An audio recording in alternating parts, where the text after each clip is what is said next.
안녕하세요. 파산관제인 홍현필 변호사입니다.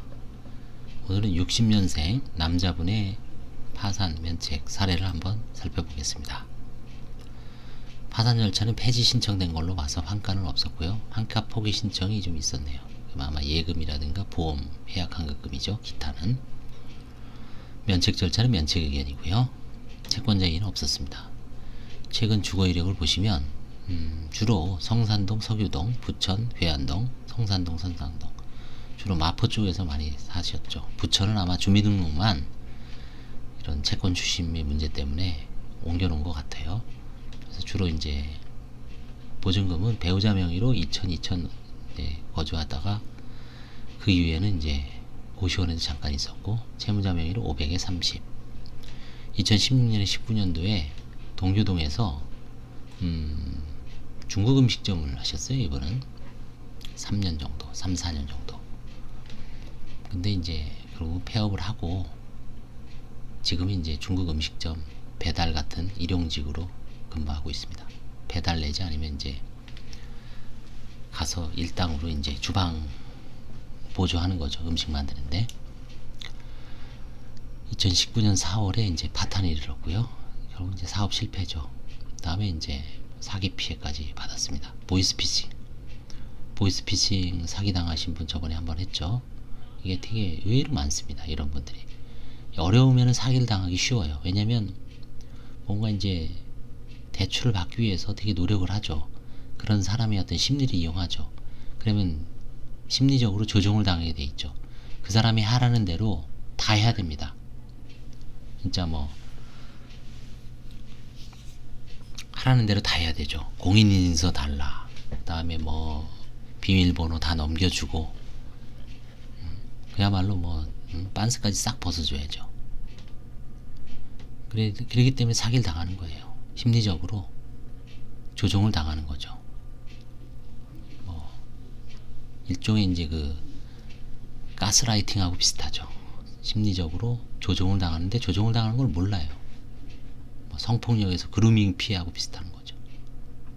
조종을 당하는데 나중에 이제 그 조종이 아주 순간적으로 이루어지죠.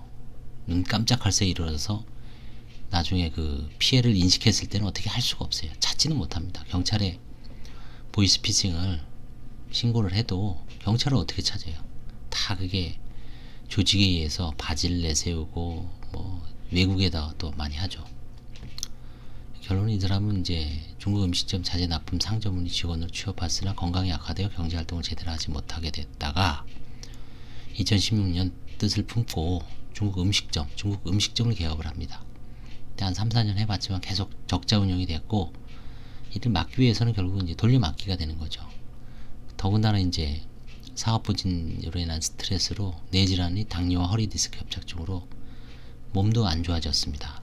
여기다가 이제 엎친 데 덮친 격으로 보이스피싱으로 그냥 아주 사기를 당해서 채무가 이제 확 늘어납니다. 이혼은 안 했고요.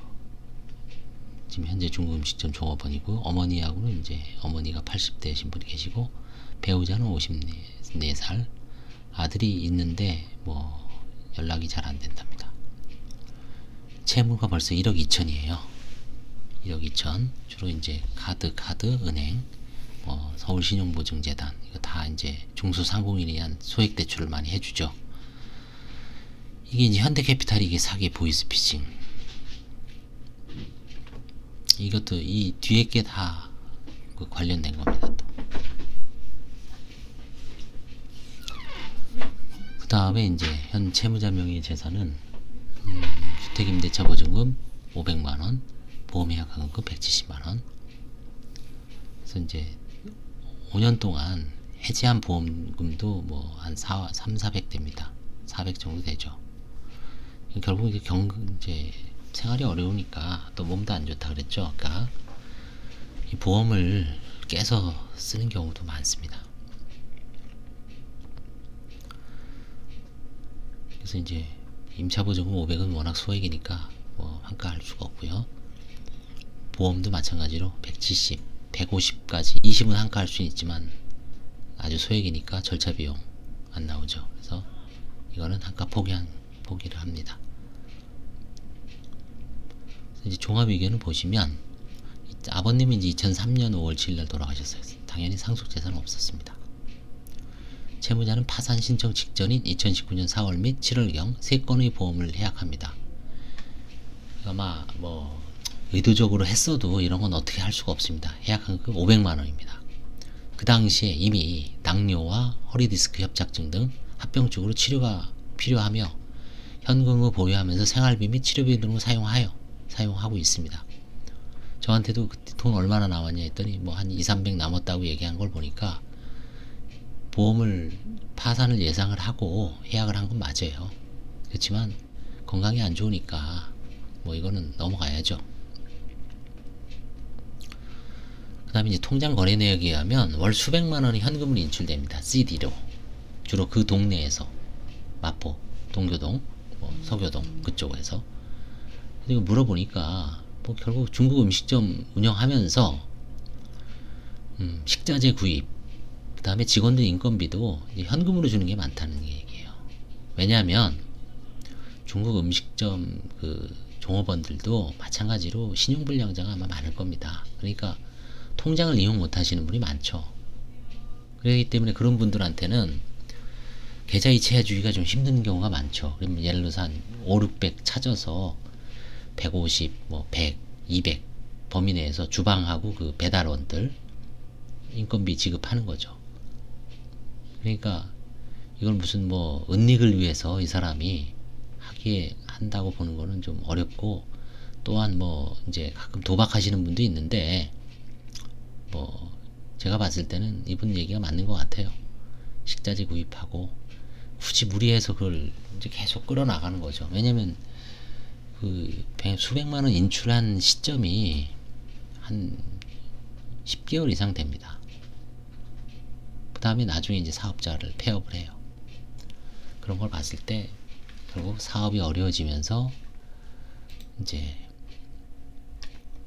빚이 늘어난 건 맞는 것 같습니다. 그래서 이 사안에서 이제 볼 수 있는 것은 현금 소비의 어떤 신빙성, 이런 부분도 좀 문제가 되고, 그 다음에 가끔 이런 분이 있어요. 보험 해약 환급금을 의도적으로 확 해지해서 갖고 있는 계신 분들이 있죠.